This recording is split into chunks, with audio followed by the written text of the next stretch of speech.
Okay, hey everybody. Like Justin said, my name is Luke and I work at Mozilla. I have been working for the last couple months on privacy and security engineering experiments, especially looking at things that we could do inside of Firefox to improve privacy without breaking the web. So I am kind of new to this whole privacy security stuff, but as I've been getting into it, I'm learning a ton, and I find that one of the ways that helps me learn is to actually put together a talk for other people. So I'm going to share some of the stuff that I'm learning. I am not an expert in this. This is just stuff that blew my mind, so if it doesn't blow your mind at all, that should be expected if you've been in this stuff a lot longer than I have. So I'm just sharing some of this, and hopefully I can learn a lot from you as well. So this talk starts, we have a web developer conference called 200OK in Tulsa, Oklahoma. Each year, Jane Prusakova came and gave a talk on privacy, where she covered, so that was the first thing that got me interested. Then Princeton University has a web transparency and accountability project. I've been working with Stephen Engelhardt, who is a doctoral intern at Mozilla working on privacy technology. And then this book, Data and Goliath, by Bruce Schneier, is another thing that I've read that is absolutely great. So if I'm going to focus in on one certain area that Bruce Schneier talks about, which is the data as a byproduct of your activity. In this case, we're going to talk about browser history, cookies, fingerprints, that kind of thing. So let's get into browser history first. So there are vulnerabilities against your browser history. Probably one of the most well-known was, I pulled it out of this timing attacks article, research paper. So CSS history sniffing, everybody familiar with this one? Basically your browser draws visited links in different colors than your unvisited links. And one of the APIs that you can use as a web developer is this get computed style. So you can actually write some code that essentially draws a bunch of links and asks for the computed style and checks to see if the link color of that element is the same as a visited link color. So you can essentially have a whole bunch of links that could be visible or invisible, and you can ask the browser what the style is, find out if the color is visited or not. That's bad. So that was fixed actually a while back in 2010. So that's good. No major browsers suffer from that anymore. However, there is a similar attack, request animation frame history sniffing. So this relies on a browser's request animation frame loop. The fact that a browser has an API called request animation frame that tells you how long it took between animation frames.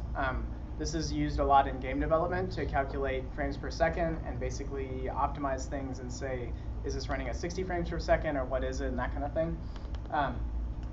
But so the point here is you can use this high resolution timestamp to perform a timing attack. This one's a little more complicated, but you're effectively getting the same thing that you got before. So the code's a little hard to read here. What we're essentially doing, I think that's the whole code, is this loop here is going to calculate the time between request animation frame. And what's going to happen is we're going to draw 50 links on the page. We're going to set a style with a text shadow with a blur radius of 50 pixels or more. And the reason that's important and interesting is that it turns out that a blur radius of 50 pixels or more takes a little bit of time for a browser to draw. It takes enough time that if you draw 50 of these links, it actually takes a little bit longer and can drop the frames per second if you were to actually do this.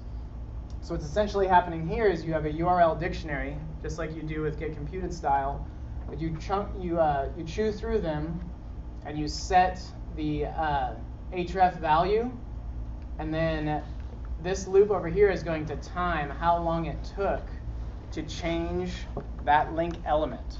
And if it took more than, in this case I'm just putting 50 milliseconds here, then we know that it had to change the color from non-visited to visited. And if it takes more than 50 milliseconds, I can say effectively you probably have visited that page. Now, this is a really dumb value that can be calibrated. And the code examples that I have are dumb code examples. The ones that you find online, the ones that actual security research, like more pros like you actually do, they actually calibrate their timing. So they wait and calculate what is the browser's regular frames per second, and they base their time on that. So that is still an open bug in both Chrome and in Firefox. The reason it's an open bug is because it's probabilistic, it's not deterministic. So you probably have visited these sites, not you definitely have visited these sites. So neither browser vendor has classified it as basically the highest risk for privacy vulnerability. So another one would be resource access history sniffing. This is essentially you can set an image source element to be, let's say, in this case, it's an image that's only available to members of a certain Facebook group. And then the browser will either fire an on error or an on load event. And you say if it's on load, then I know they belong to that group. If it's on an error, then they don't belong to that group. So you can effectively sort of, dictionary your way to what groups what Facebook groups does someone belong to, this kind of thing. So again, that's just sort of visual representation. A browser that's signed in, a browser that's not signed in. So cache timing attacks. This is another kind of a vulnerability thing. You essentially can go through a list of hosts that have images. You can create an image element, and you can say on the image load, get a date time right now, and then when the image is loaded, get the new date time and see how long it took to actually load it. If it took less than, in this case, 50 milliseconds, we're going to say that the image was actually in the browser's cache, that they did not have to go over the network to get that image, so we know that they've seen that image before, they've been on that page before. The problem with those kinds of timing attacks is they go over a network, networks are unreliable, so there are actually now, this was even August 1st when I was putting together this talk, this is basically a way to do a more reliable attack.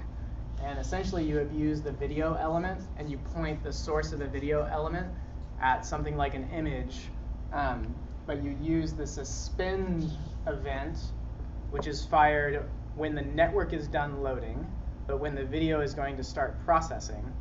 And then you can do this error event whenever it fails.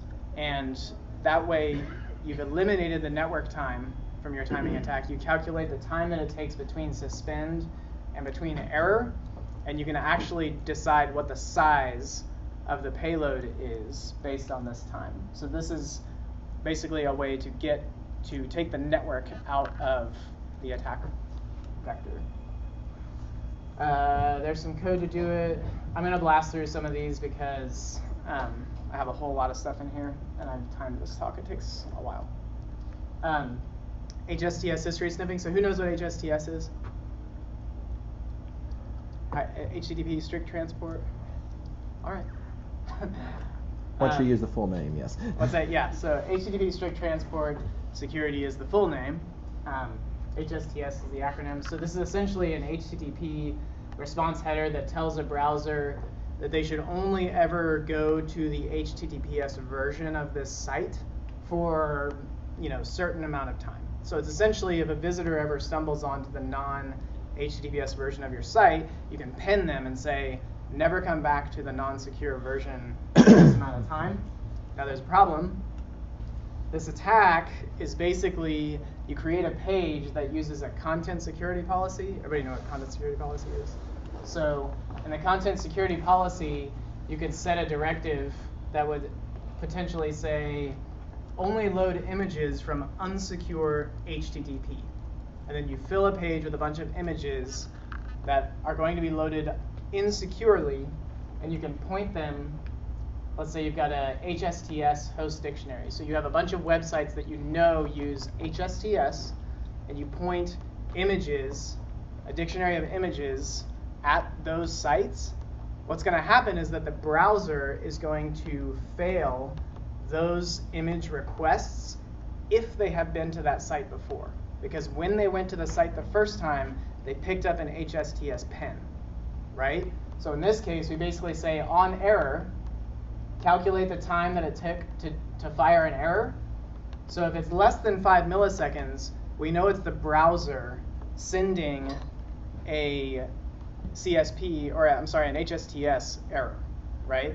So in that case, we know that this person has been to that HSTS site. So this is another way that you could essentially just ask a browser, give it a whole dictionary of images that are on HSTS sites and find out which one a user has been to or not. Mixed blend mode, I don't understand this one yet, so we're not going to do this one.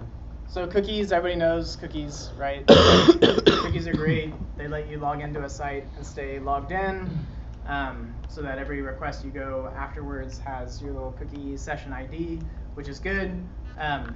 On first-party websites, we like this. It helps us stay logged in, that kind of thing. Everyone's okay with that. Cookies are also the basis of all basic online tracking, third-party tracking. Everyone kind of knows basically that cookies enable this, right? So the way this works is you've got, say you go to TechCrunch because you love venture capital crap or whatever. So you've got DoubleClick, you've got Adapt TV, you've got AdNexus. These kinds of things will load. They will actually set cookies, right? So in this case, we've got a request going to Rubicon project. It's setting a cookie for me for Rubicon, and it includes a referrer, which is economist.com. So I was sitting on economist.com. There was an ad or something to rubiconproject.com.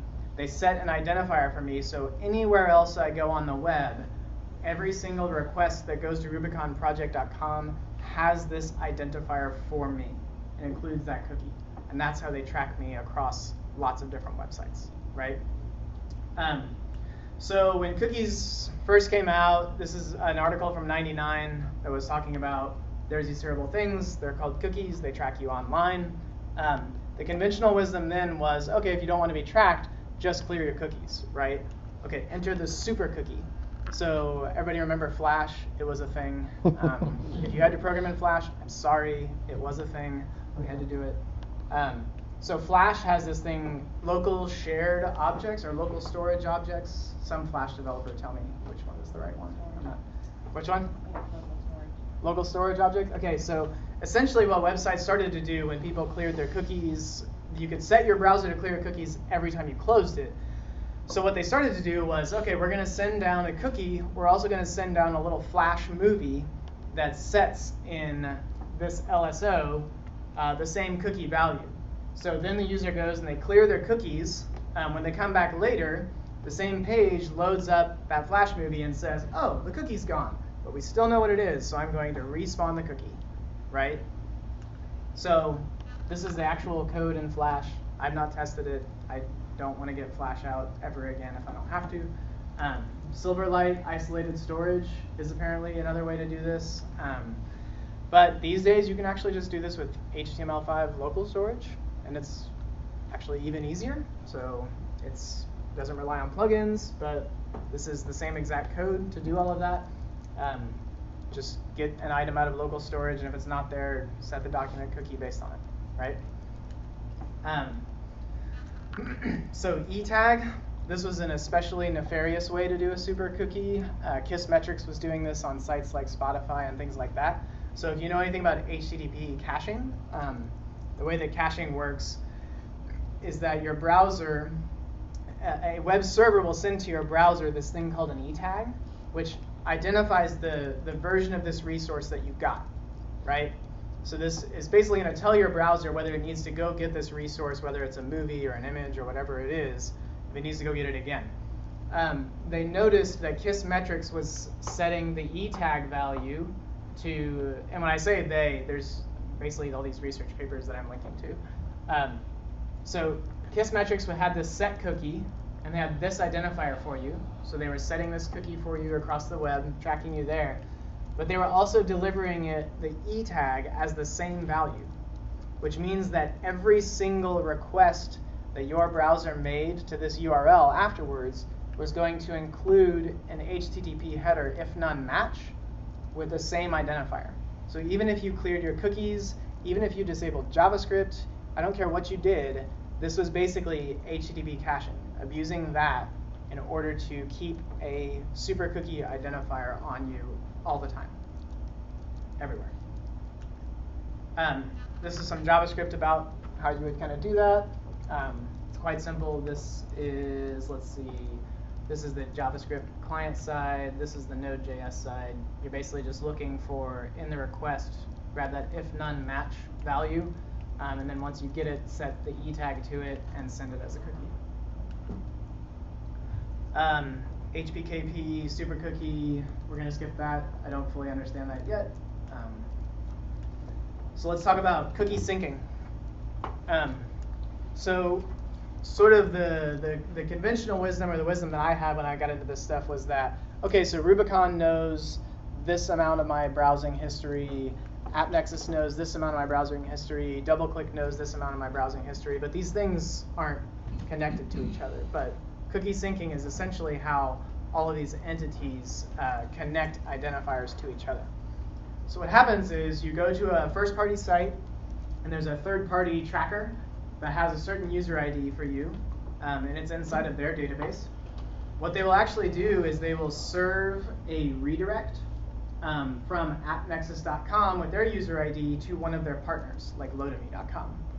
And inside of the URL parameters of this redirect right here, they will go to their partner and say, partner identifier is me, a.com, and my identifier for this user is 1234. So your browser will then send a GET request over to that partner and say, hey, a.com says that their ID is 12345. And since this request is going to b.com, it also includes the cookie for you on b.com. So now b.com has user XYZ is known as 12345 on a.com. So they've effectively synced your tracking identifier between a bunch of different tracking networks, right? Just how it might look in a database. So one of the things is that doing this effectively defeats no respawn. So there are mostly bad behaving actors out there that will respawn your cookies. You get sued for that in the US. A lot of players did get sued for it. So it mostly happens in Russia and China now. But even if an entity is not respawning your cookie, if they're engaging in cookie syncing, they're effectively getting the same thing, whether they're trying to or not. So the way that happens is, let's say this particular partner has an identifier for you, 123, and they know you've been to these sites. They cookie sync with a partner who has their ID for you, which is ABC. So now they know you're this person on that network, and you're this person on our network, and this is your history. So let's say you now go and clear your cookies, right? You do the thing to try and protect your privacy. The user ID, they will generate a new one for you now, 456, right? And it's going to be associated with new history for you. That's good. But when they do a cookie sync with their partner, what they get back is essentially the same synchronized ID from their partner, ABC. So whether or not they wanted to track you through a cookie respawn, they did. Okay, without cookies, browser and device fingerprinting. This is a slide from her online handle is bcrypt. I always forget her name, Jan something or other. But essentially what happens is that there's some tools that rely a lot on cookies for like tracking protection. And so people that really want to track you started doing fingerprinting to get around that. So Privacy Badger, for example, works based on cookies, and Safari disables third-party cookies by default. And then the trackers that really want to track you basically said, okay, well, if we can't do it with cookies, let's do it with fingerprinting. So EFF has this site called Panopticlick, which is an outstanding resource for the different methods of fingerprinting. I'm going to go through some of them. Some of the ones that I found are newer than theirs. Some of theirs are better than mine. This is all of it's good stuff. But essentially, you have certain passive fingerprints on every browser. So for example, just your user agent string says that you have a Mac. It's on this version. You have Firefox of this version, that kind of stuff. There's also the accept language. So they know you're an English speaker and that you have a Mac and it's this version, all that kind of stuff. Another passive method that was illegal is Verizon was actually setting an HTTP header called UIDH on all of the HTTP traffic that was going over the Verizon network. So every single device that was sending traffic over the Verizon network would pick up this UIDH header that Verizon would send there. So then an ad exchange, whenever they saw the header, they could send that identifier to Verizon, and Verizon could give them things like your demographics, your location, your interests, other additional identifiers that they have for you, and things like that in order to target ads. You could opt into even more creepy tracking in this area if you wanted to, because why not? So what happened is that if you combine that with one of their advertising partners was Turn.com. So Turn.com was actually using the Verizon header to respawn identifiers, cookie IDs. So what they would do is they would see, oh, our Turn.com identifier is not here, but let's check the Verizon header. And if it's there, then let's take the same Verizon header that we had and tie it back to that we have for the last cookie ID, and let's respawn the header, or respawn the cookie based on this identifier. This is actually a list of all of the subsequent trackers that basically got your browsing history again because Turn.com was respawning based on Verizon. So even if you tried to get out of tracking, if you ever connected on Verizon, AdAdvisor.net would send a request to AdaptTV. They would send a request to AdNexus. AdNexus would send a request to AdSymptotic. AdSymptotic was so all the way through this list to about 24 different entities would effectively get your history back. They would get it synchronized again because of the Verizon header going to Turn.com. So those are passive fingerprints. They're just included in HTTP requests. They're things like even stuff like your screen size and the color resolution that your monitor supports and things like that can give away. Each one of those things in its own is kind of not special, but if you take the addition of all of them together, they get pretty unique. Active fingerprints are things where JavaScript actually executes inside of your browser to find out more about your device and create a fingerprint for you. So the simplest one is plugin enumeration. So the navigator.plugins is actually just a property of all of the plugins that are installed. So you can actually just say MD5 hash that and create a fingerprint out of all of the plugins that are installed. This ends up being pretty unique per device because you connect to a different video conferencing type software for your work than I do, and we're on different versions and all that kind of thing. Browsers are starting to drop this away. At least it won't be an enumerated property, but it would still be susceptible to dictionary attacks, which is how you can do font enumeration. So the way a font enumeration sort of dictionary scan sniff might work is that you would set up some base fonts. So these are not specific fonts that might be installed. These are just browser default fonts. And you would create a span with a certain text content of a certain size and a certain string, and then you would go through each of those, and you would measure the default width for that font and the default height for that font. So give me, what is that span's height and width for these default font styles, right? Next thing you do is you go through a font dictionary of fonts that you want to see if the machine has installed, and you draw the same span element, and then you check what the offsite width and offsite height are and compare them against the default. So if the user has this font installed, that height and width of that span is going to be a little bit different than the default font for that font family, right? So you can go through an entire dictionary of fonts. You can check if this is different than the baseline. If it's different than the baseline, they have this font installed. If it's not different from the baseline, they don't have this font installed. So a font signature ends up being quite unique for devices as well. Canvas fingerprint, more JavaScript, very much similar thing. Create a canvas object, draw something in it. What Canvas has is this toData URL. So you can actually ask the canvas for pixel by pixel, what's the image look like, right? So once you've done that, this is the same code being drawn in 35 different, like sort of micro variations by 35 different browsers.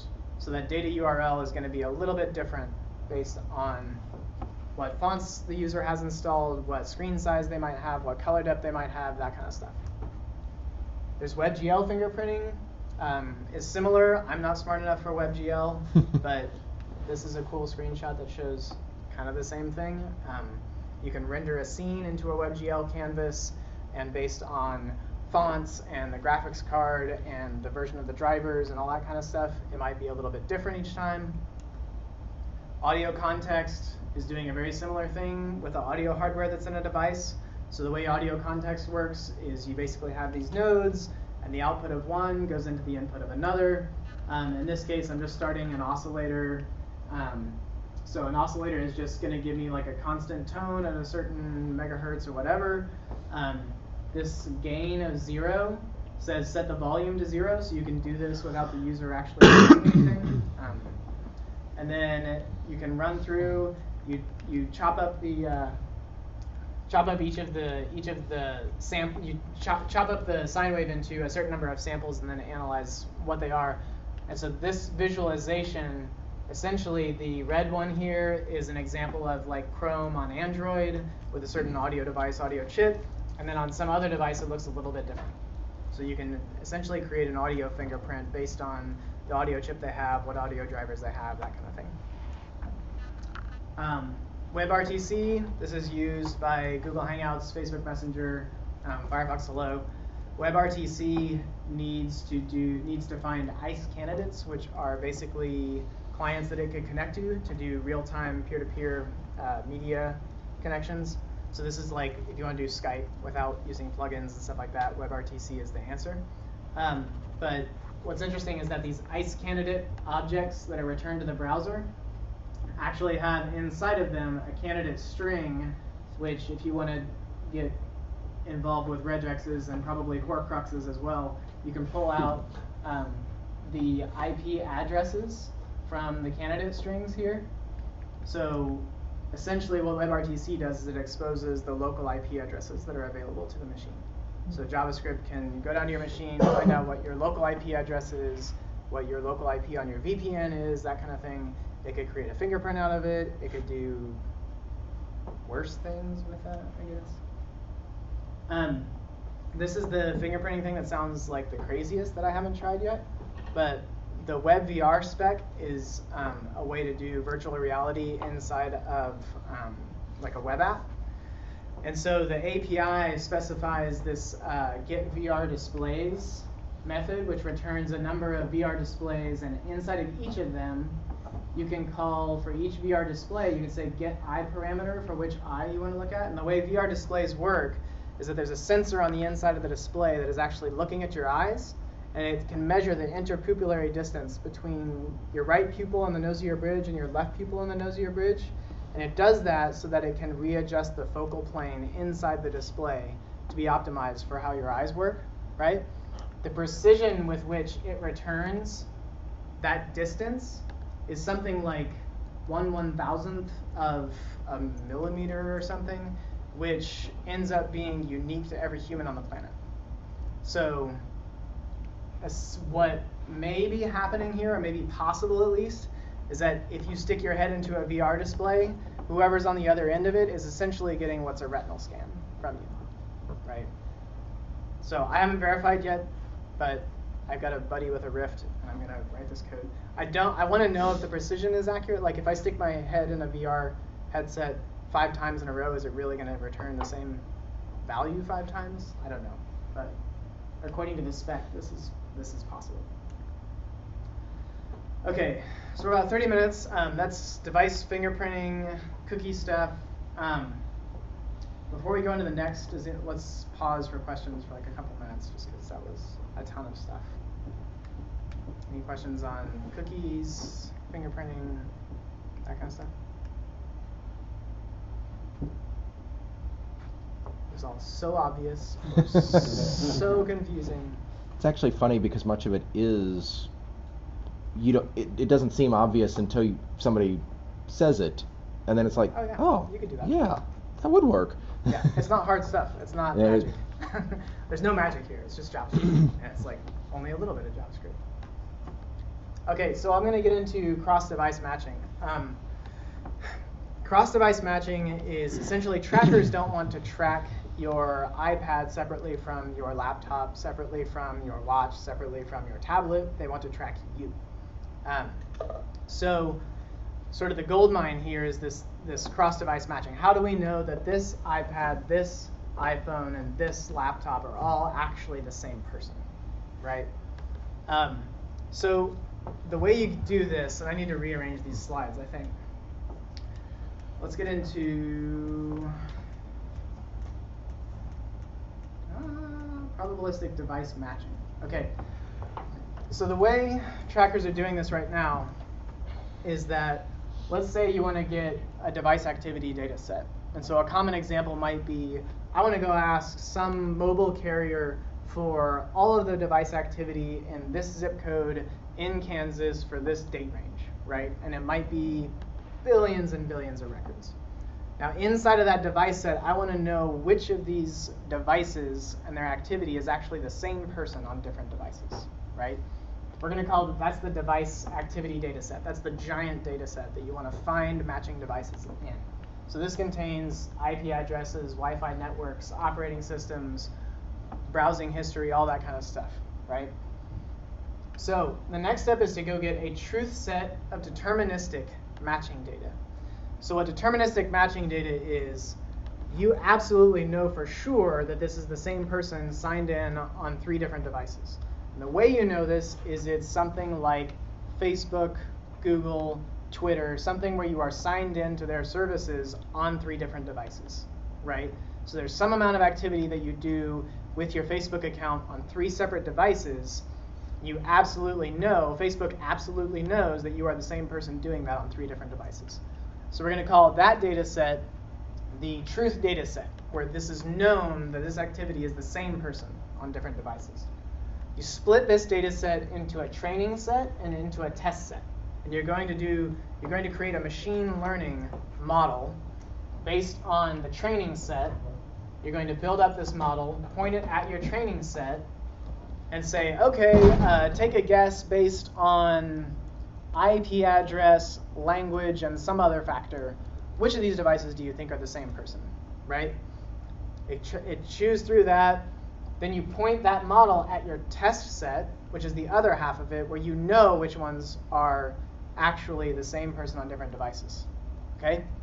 Get a machine learning model, tweak it, point it at the test set, and you say, oh wow, that was only like 50% accurate or something, right? That's terrible. So then you go and you tweak it again, and you say, oh, that one was more accurate. You keep tweaking it until basically your new model is able to correctly identify most of the same users across different devices, right? So then you take that model and you point it at this giant activity set, data set. Does that make sense? That was kind of complicated, and that was impossible to find JavaScript to do that, so there's no JavaScript in there. Okay, so keep that in mind. One of the things when I heard about that was where are the trackers getting their deterministic data sets? Because I don't think Facebook or Twitter or Google or Apple is selling that, sharing that, giving that away. They're all way too big, way too high profile to actually do that and get away with it, or to even want to do that. Most of them actually have decent respect for their users' privacy, and just selling off their users' activity to, some tracker that wants to use them in a machine learning model sounds pretty crappy. So this is just a list of the deterministic data that these entities have about you. Over 1 billion people use Facebook on their phones. 80% of the top apps use Facebook logins. Google's estimated to have about 600 million to 1.2 billion people's activity on mobile devices tied to their account. We're going to skip this part because I don't think it's actually a part of the equation anymore. So this is what I think is actually going on. So there is a research paper that looks at contact us forms on the web. So you go to a website, you see a contact us, and it says, give us your name, your email address, your phone number, or something so we can get hold of you again. And you click, OK, submit, right? So what they found is that when you submit that to a form, they're sometimes intentionally and sometimes accidentally, they are sending your personal information, that phone number, that email address, that address, whatever it was that was in there, to some third party. In a lot of cases, it's like a CRM platform or something to generate leads for some kind of sales pipeline, right? What happens is that the original website, the first party website, gets your contact information, and they either send it off to this third party intentionally, or if the form is constructed badly and it's like a GET request, then whatever thank you page you get sent to after that has in the URL all of your personal information as well. And any trackers that are loaded on that page get your personal information sent in the URL to a third party tracker along with your cookie identifier for that tracker. So I think this is actually where this is coming from. This is a list of all of the domains that are receiving your contact information, either intentionally or accidentally. So there's some noticeable ones in there: Wufoo, Salesforce, MailChimp, Blogger, BlueKai, Adobe. A lot of these companies may not be doing anything with it, but they are accidentally getting your personal information leaked to them whether they want it or not. Some of them are doing stuff with it. So for example, Add This. Who's heard of Add This or seen little Add This widgets on the web? Okay, so Add This is one of, I think, the top 10 domains that ends up getting your personal information leaked to it via contact forms like this. Add This is actually a data partner of this company called LiveRamp, which is owned by a company called Axiom. Does anyone know what LiveRamp and Axiom are? Okay. So some knowing nods, people who know where this is going. So LiveRamp is... Axiom already knows everything about you. So. Yeah. So LiveRamp is a data onboarding service that goes to customers and tells them, hey, in your CRM software like Salesforce or whatever, you have a bunch of your customers' like contact information, right? So you can send them flyers, so you can mail them postcards, so you can do whatever. What LiveRamp says it can do is that if you will connect your CRM software to our platform, we will connect your customers to all of their online behavior and activity. And the reason they can do that is because they already have a bunch of their contact information and their cookie identifier. So if you look at, I don't know if they're on this one. I'll show you another place where they're included everywhere. But essentially, LiveRamp says they have their online cookies, mobile identifiers, and PII. And because they have that, they can tie all of the customers that are in your CRM software to all of their online browsing activity, and you can target them with ads or whatever it is, right? This is just a shotgun of all of the data partners that LiveRamp, an Axiom company, has. So it has connected their CRM data, the PII data, and their cookie data with all of these partners. And then Axiom itself is essentially been around for 40 years, and they do a lot of criminal background checks. So Axiom has used a lot of public data about people to do things like background checks, but with LiveRamp, they actually have now a way to tie all of that personal information that they already had about you to your online behavior. So they're the ones that claim about having behavioral insight into 1.2 billion email addresses. So I think this is actually where they're getting deterministic data to train these things up. So we talked about that. These are all of the companies that are selling services to do this. So Axiom is there in the middle. These are all of the other companies that have some amount of your personal data and a whole bunch of your online activity data and are selling to customers the ability to track you online and offline based on that. Okay, how much of this stuff is going on? So Web Privacy Census, this is December of last year. If you were to go to the top 1,000 sites and click to about 2 or 3 different links, you would receive 123,898 third-party cookies. Another thing they found here was that the number of trackers is going up. Let's see, where is it? Third-party hosts is going down. So there's more tracking going on, but it is being concentrated into fewer and fewer entities. So tracking is going up. The number of entities that are tracking you is getting concentrated. People are buying each other. This is the top 10 trackers on the top websites. So on the top 1,000 sites, Google.com, DoubleClick are the top 2. This rlcdn.com, that's LiveRamp.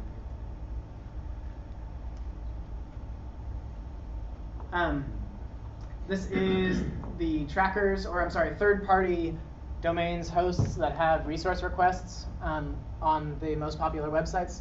So you'll see Google is very heavily represented here. Google Analytics, gstatic, DoubleClick, Google, fonts.google APIs. So they're the top ones. The light blue ones are when they are used in a non-tracking context. So something like a CDN is not necessarily tracking you. It has the ability to, but it's mostly just serving static files. The categories of sites by the number of trackers that they have on them. News sites are the worst offenders. Arts, sports, if you don't want to be tracked, watch more porn.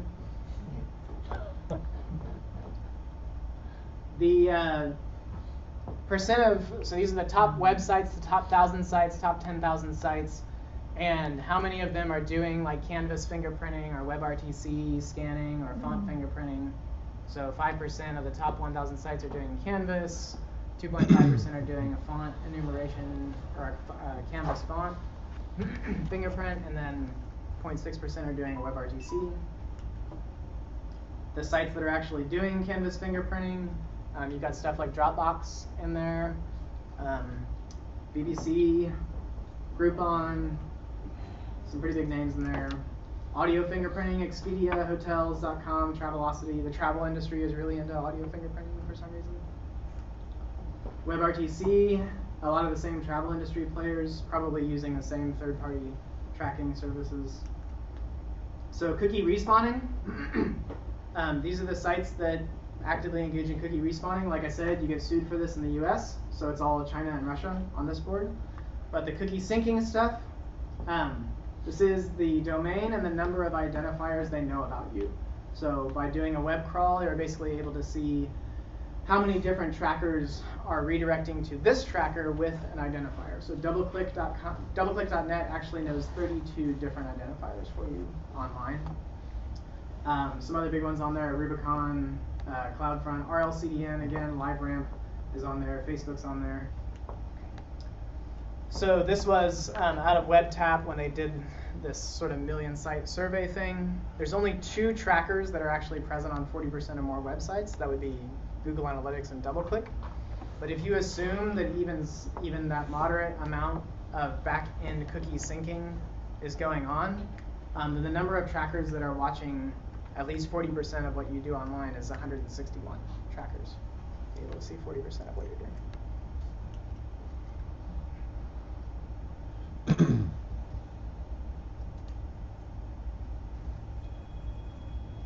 So this is essentially how I was feeling when I started seeing all these numbers.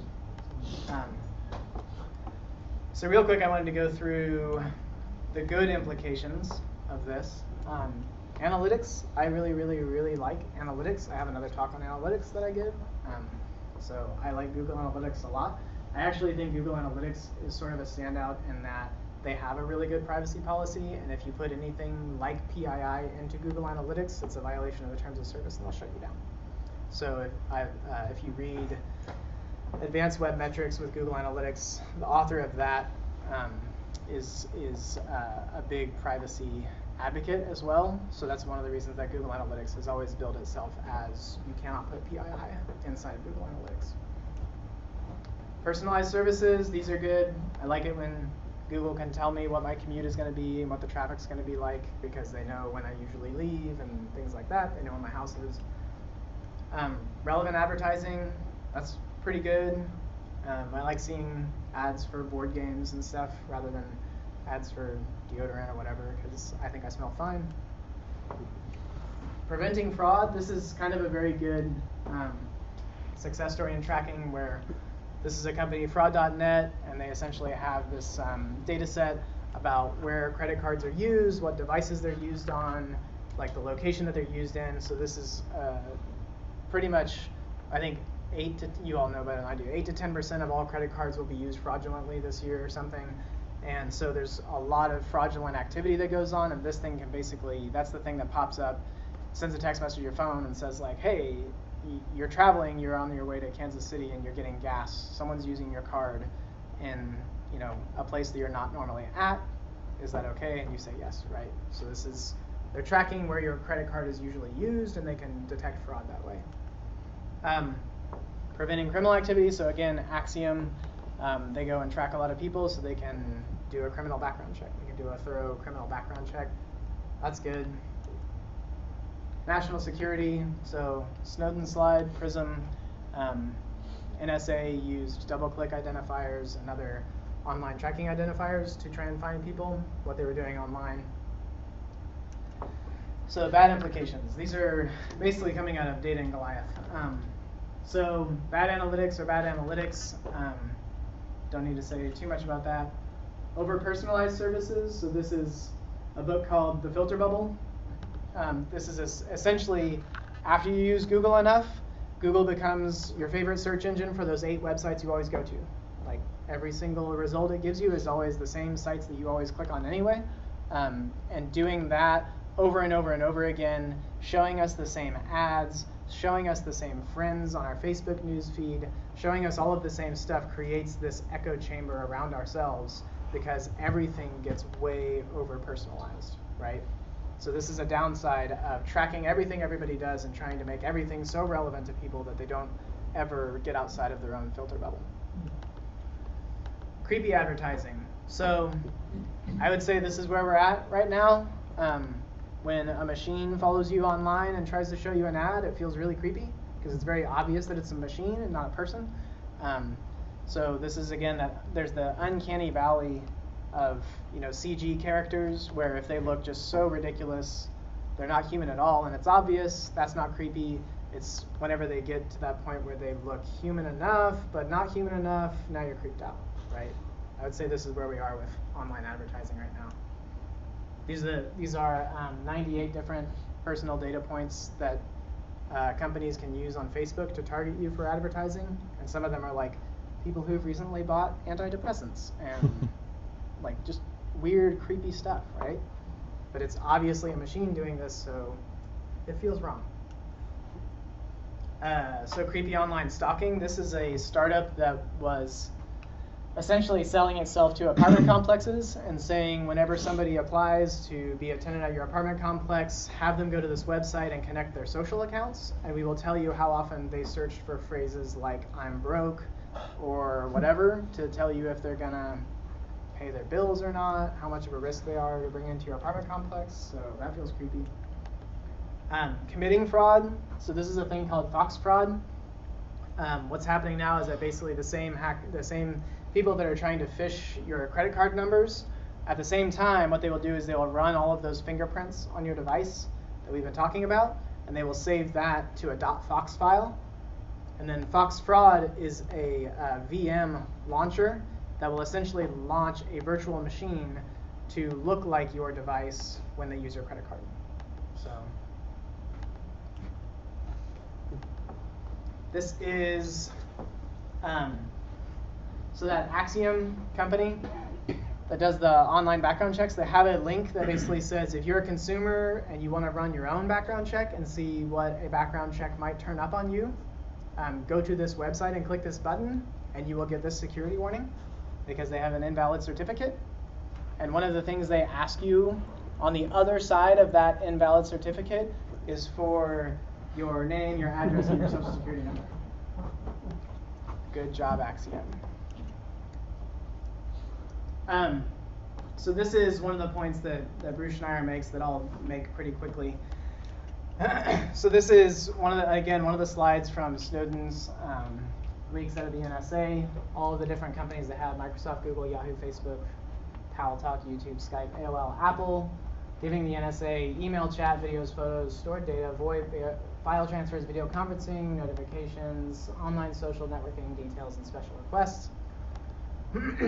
So the problem here is when you watch everything, you don't see anything. So essentially mass surveillance data suffers from all of the same data mining problems that targeted advertising suffers from, that any other sort of big data mining application suffers from, right? You need a well-defined profile of the activity you're looking for or the signal that you're looking for inside the massive data set. And the problem with using mass surveillance data for terrorism is that we don't have a well-defined profile.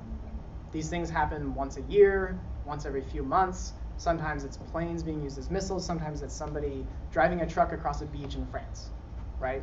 There's no well-known signature for that you could even try to train a mass surveillance a model on mass surveillance data to spot these things, right? The cost of false positives needs to be low if you're going to use this, if you're going to use like a machine learning model on big data, right? So in the case of targeted ads, so what? Somebody saw the wrong ad. Who cares, right?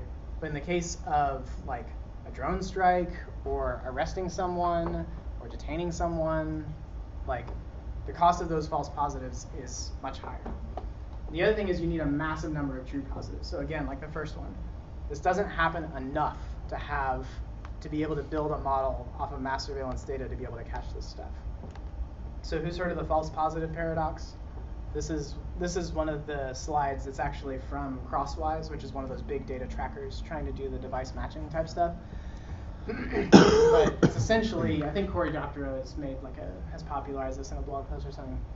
But if you call accuracy the number of true positives and true negatives that you can find out of a data set, you're dividing that then by the true positives, true negatives, plus the false positives and false negatives that you found.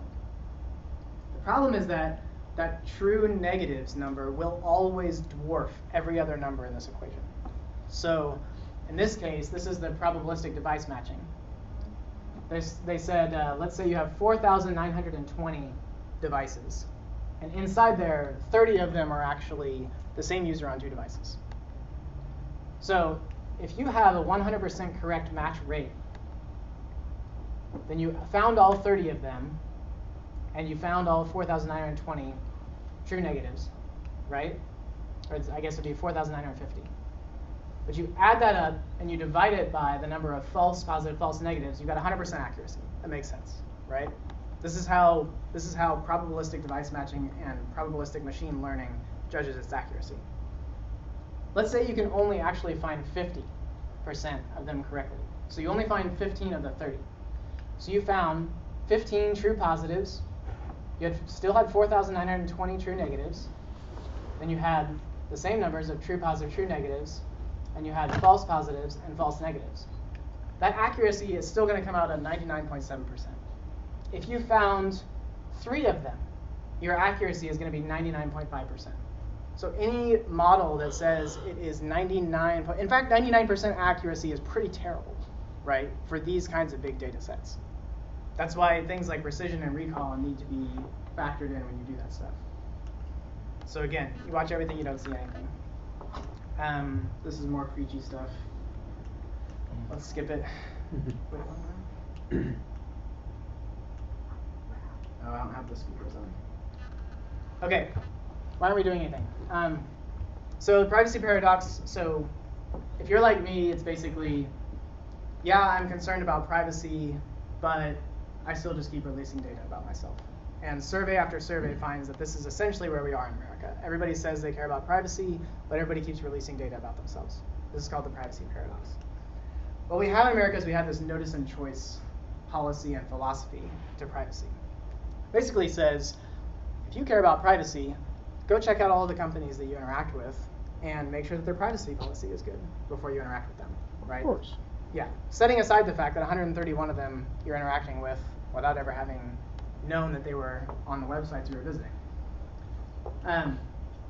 So this is an example of Oracle's privacy policy. And they say other information might be your demographics, might be your geographic information, your application usage data, your aggregated information, your device information. All of that is other information. And this section of their privacy policy says, with other information, we can do whatever we want. We can sell it, we can hack it, We can build models on it. We can do whatever we want with that data. Oracle owns BlueKai, Atlas, and Crosswise, which are some of the three biggest trackers out there, right? So in 2007, there's a survey done, basically asked people if a company has a privacy policy, it means they can't sell your data. 83% of people who are not concerned with privacy say that that's true. In 2007, they thought, well, if there is a privacy policy, they can't sell my data. But no, the privacy policy might explicitly say we can sell your data. So in 2015, a different survey is run that basically found two different answers. 84% of Americans agree, I want to have more control over what marketers can learn about me online. 65% agree that I've come to accept that I have little control over what marketers can learn about me online. And these are questions that were placed in two different areas of the survey, right? So what's happening is Americans are just resigned that I'd like to have more control, but I can't. So what can you do? Here comes the Firefox flood. This Chrome incognito mode is a joke, all right? So incognito doesn't hide your browsing from your employer, your ISP, or websites that you visit, right? The only thing incognito mode in Chrome is good for is hiding your present and future porn from your past self and your past porn from your future self or whatever, right? All it does is hide your own history from yourself later. So if you haven't checked out Firefox yet, or lately, if you go into Firefox and you do a private browsing window, we actually have tracking protection built in. And this is the stuff that I'm starting to work on. So what tracking protection does is essentially block all of those third-party requests, any of those trackers that are trying to load JavaScript or making requests that include your device information or whatever. So Firefox private browsing has tracking protection built in. What it looks like when you go to websites is basically it removes some of the elements, like ads and things that track you. Firefox tracking protection is built into Firefox for Android. So if you have an Android device and you did not know that Firefox is on your Android device, you can get it for your Android device, and there is tracking protection built into that. We also make Focus, which is an iOS app that is a tracking protection app for iOS. So if you have an iPhone and you don't have tracking protection yet, you'll get Focus by Firefox. HTTPS Everywhere is an extension made for all major browsers. It's made by EFF. This is a great way to prevent sort of the plain text leakage, so somebody just sniffing your traffic can't see the content of the sites that you're in. So it's not HSTS. What it does is it has an SSL observatory database where it knows sites that have encrypted, and before even your first request ever goes out to a site insecurely, it will make it HTTPS. DuckDuckGo is a fantastic search engine that does not track your searches. So you may not know that Google effectively saves your searches that you type in, even if you don't hit the enter button. Facebook saves whatever you type into Facebook, even if you don't submit it. All of these companies have anything that you type in, you're like, oh, no, I better not post that. That's going to start a flame war with Trump relatives or whatever. Like, they will capture it. So DuckDuckGo, fantastic search engine. I switched to them about 2 years ago and had to go back to Google every once in a while to find the right stuff. I almost never have to do that now. Maybe once a month I have to go redo a search on Google. If you want to get if your tinfoil hat is squarely on your head and you want to get really crazy, you can use Tor. I don't use Tor, but it's out there. What's that? That should be there right now. Encrypt your hard drive. This is built now into all major operating systems.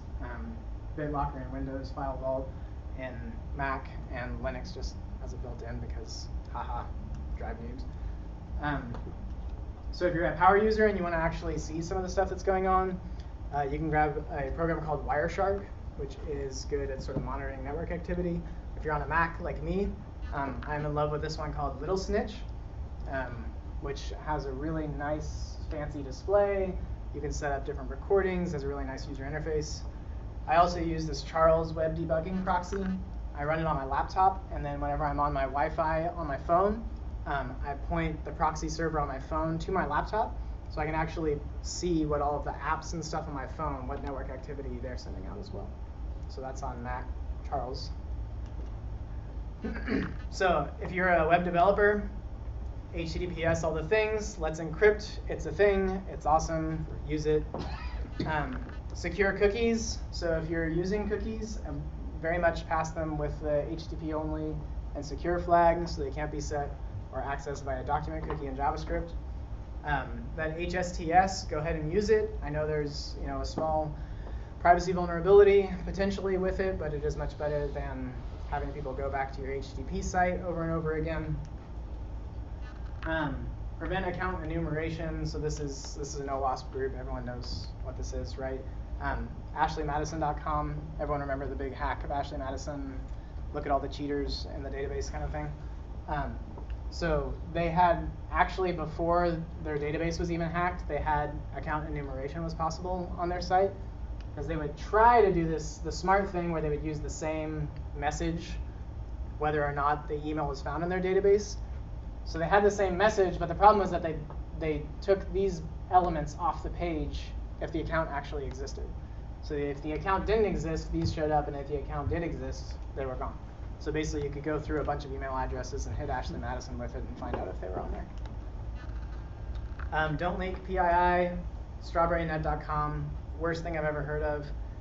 They had a quick checkout feature where you could punch in your email address, and then without signing in or a password or anything, they would give you this, okay, just to make sure, this is the delivery address and the name and the address of the phone number of the person that we have in our records for that email address. So you basically just throw a ton of email addresses and find all of their customers' information that way. Good job. That was for the TU one. So Mozilla's hiring people. If you are a developer and you want to do stuff, apply at Mozilla, I guess. Reddit, our subreddit privacy, really good resource. EFF, basically go check everything that they do. They have a ton of good resources. Donate to them. They do awesome stuff. They put out this report card for companies, basically how well are they doing protecting your privacy. The carriers and ISPs do not come out well. This is basically my last message would be, I remember in the last year or two before I got into this stuff thinking well, running HTTPS everywhere and encrypting your hard drive and switching to DuckDuckGo because of privacy, that's something that the privacy fundamentalists will do, right? As Mozilla, we have a lot of privacy fundamentalists. Every single thing to them is a privacy breach, right? So what I've come to understand is that it is not weird to want privacy, and it's not weird to switch to DuckDuckGo for privacy, and it's not weird to use a different browser or a different plugin or to use a content blocker or anything like that. Privacy is something that we all like and enjoy, and there are a ton of tools that make it easy now to get it. There's no reason not to. You don't have to be a privacy fundamentalist. It's actually probably just better that we all do this, right? Don't think oh, well, I don't have anything to hide, so really I don't need the privacy thing. It's not about having something to hide, right? You have blinds on your house at home, and you close the door when you take a shower, right? It's not weird to do those things. You're not doing anything wrong. It's just people like their privacy, and that should carry over to online. So try to break out of the resignation of just saying, well, this is the price that we pay for these online services, right? Is they have to track us. No, they don't have to track us, right? And you don't have to let them. So that's my talk.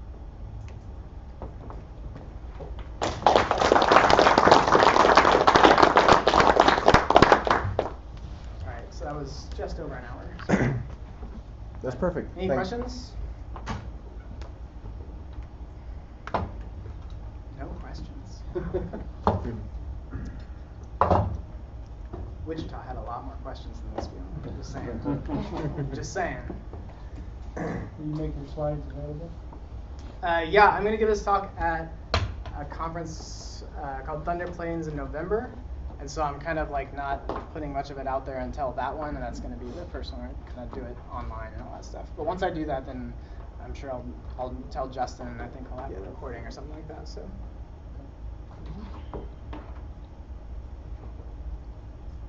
reason why I asked is your sites have a tremendous amount of, Well- content and reminders. Yeah. For the event. Anything else? Well, Cool. All right. thanks a lot for coming up.